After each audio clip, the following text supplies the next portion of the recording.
15 secondes au troisième groupe d'opposition. Je cède maintenant la parole à Monsieur le député de Montmorency. Merci beaucoup, Monsieur le Président. Alors, au moment de suspendre nos travaux, je vous disais ceci. La date d'aujourd'hui, le 2 avril 2025, restera malheureusement gravée dans nos livres d'histoire. Pourquoi? Parce que dans moins d'une heure, nous allons connaître la plus grande attaque commerciale que le Québec n'a jamais subie de toute son histoire. En effet, via la Maison-Blanche, le président Trump annoncera une deuxième série de tarifs qui vont affecter l'économie d'ici. Et c'est 160 000 emplois qui risquent d'être menacés à terme dans les semaines qui viennent.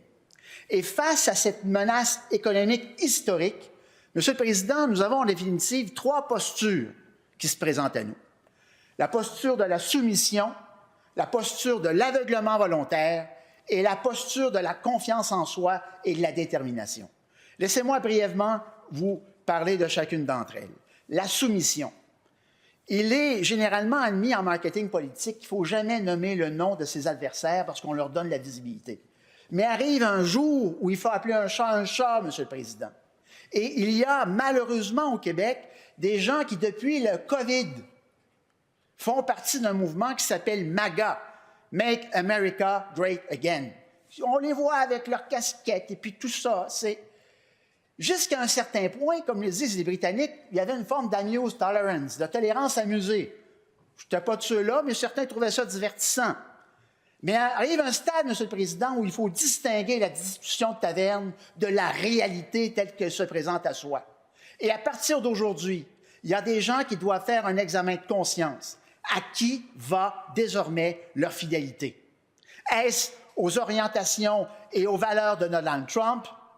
Ou est-ce à la nation québécoise ou, s'ils le préfèrent, au Canada? Ils ont un choix à faire. Et moi, je ne suis pas de ceux qui sont dans le camp de la soumission. Et tant et aussi longtemps que je serai député, je vais me battre contre ce discours. Il y a aussi un discours qui valorise l'aveuglement volontaire. Et je parle ici de mes amis du Parti québécois. Parce que quand on leur demande, oui, mais qu'est-ce que vous pensez de l'élection de Donald Trump? Ben, voyons donc, pas de problème, on va faire l'indépendance. Oui, mais qu'est-ce que vous allez faire avec les tarifs? Ben non, voyons donc, pas de problème, on va faire l'indépendance. Ah oui, mais plus que ça, on va faire un dollar québécois. Rien de moins. Dans une des pires périodes de turbulence économique que nous connaissons. Regardez le taux de change aujourd'hui du dollar canadien, qui est une des devises intermédiaires les plus fortes au monde avec les devises australiennes et d'autres. C'est déjà très faible. Imaginez-vous la turbulence avec un dollar québécois. Mais je referme la parenthèse, parce que cette obsession de l'indépendance dans le contexte que nous vivons actuellement en dit très long sur les valeurs du Parti québécois. L'indépendance est une valeur qui est noble, qui est riche. Ça fait partie du coffre à outils du peuple du Québec. Mais l'instrumentaliser à des fins partisanes, ça ne fait pas avancer la collectivité. Il y a 160 000 emplois qui sont en jeu. Et qu'est-ce que nous répond le Parti québécois? Ah, nous, là, on va faire un référendum. Notre priorité, ce n'est pas de sauver des jobs, c'est de trouver une date pour un référendum gagnant. Cette obsession référendaire, elle est devenue contre-productive pour leur parti, comme pour l'ensemble de la société québécoise. Et sachez, Monsieur le Président, que tant que je serai député de ce côté-ci de la Chambre, je vais m'opposer à cette vision simpliste de l'avenir du Québec. Il y a aussi, Monsieur le Président, et je fais vite, la voie de la confiance en soi, la voie de la détermination. Et c'est celle que je vois en ce moment. Le premier ministre du Québec est en Europe. Il a rencontré il y a quelques heures à peine le ministre de l'Économie de l'Allemagne, une des plus grandes puissances économiques du monde. Nous traçons les voies de l'avenir.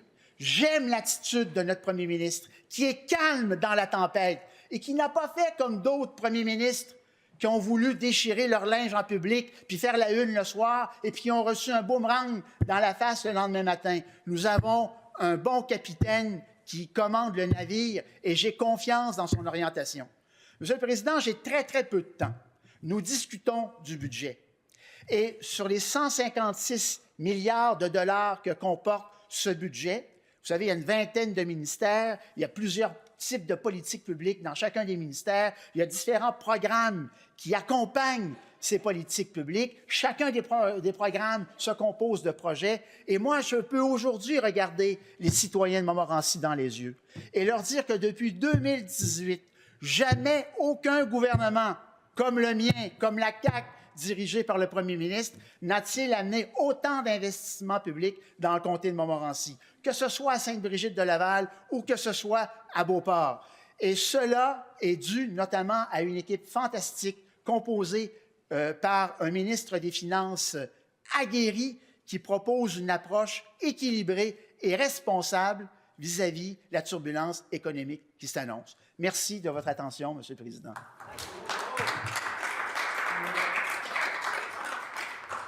Merci, Monsieur le député de Montmorency.